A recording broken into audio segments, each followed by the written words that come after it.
in making their adjudications, all press councils must take account of the distinctive qualities of their own national cultures. If this was not the case, there would be no need for a separate Catalan council. Belgium has two councils within the same nation state for exactly the same reason. All legal actions and complaints about privacy intrusion have potentially negative implications for the right to freedom of expression and the public's right to know. Now, 7 of the 16 clauses in the United Kingdom Code of Practice address privacy-related issues, and 6 of these clauses are marked in full with an asterisk, denoting that editors are allowed to advance a public interest defense under their provisions. The next clause is intrusion into brief and shop. That is a shorter clause. Note the words, journalists must conduct themselves with sympathy and discretion in making their inquiries and writing their reports.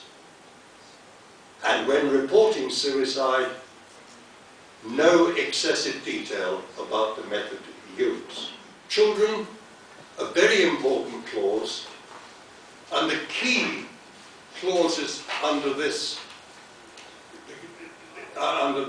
the key sections under this clause. A child under 16 must not be interviewed or photographed on issues involving another or its own child welfare unless a custodial parent or similarly responsible adult consents. And then at the bottom, number 5, editors must not use the fame, notoriety, or position of a parent or guardian as sole justification for publishing details of a child's private life.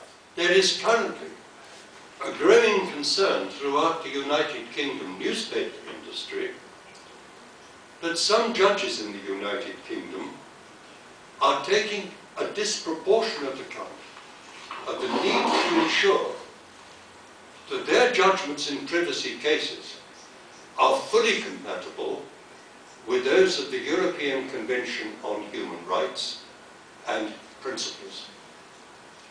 Many publishers, editors, and journalists are detecting a significant trend in these judgments towards the development of a freestanding United Kingdom law of privacy, in line with what the Council of Europe was recommending to member states in 1998.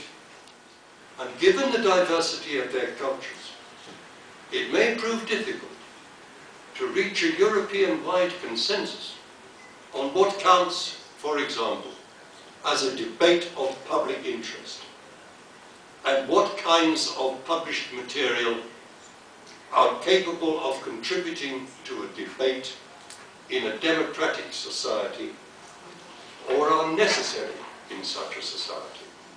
The press councils of democratic nation states share an attachment to the same general principles in upholding the right to freedom of expression, the public's right to know, individual rights to privacy, and the claims of the public interest.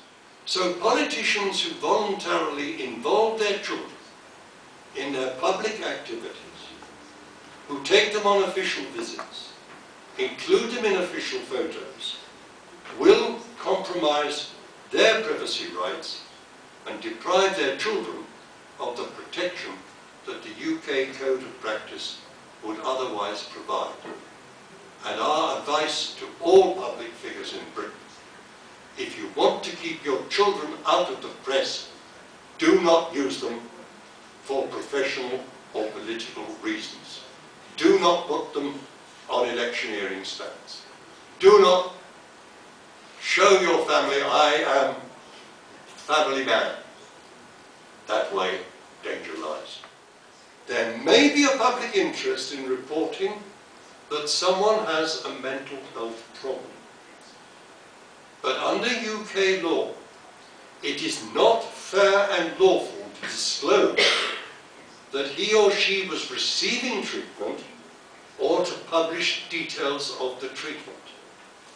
In such cases, the PCC has ruled that it is not acceptable to receive details about an individual's health that are not in the public interest. Because failure to show due sensitivity as a journalist when gathering information from people in a state of grief and shock, or when reporting the events in question, can never be said to serve the public interest. I mention in passing that whenever Clause 10 is engaged, the PCC draws a distinction between two different kinds of complaint. First, there are cases in which editors can show that they had prima facie reasons for believing that the issues to be investigated were matters of public interest and that the information could only be obtained by using clandestine devices and resorting to subterfuge, exposing crime, exposing public health risks. Secondly, there are cases in which editors have sent their journalists on what in English we call fishing expeditions, allowing them to use hidden cameras and listening devices on the off chance that they will discover a good story. In the first kind of case, a public interest defence has a good chance of succeeding. In the second case, it has very little chance of succeeding.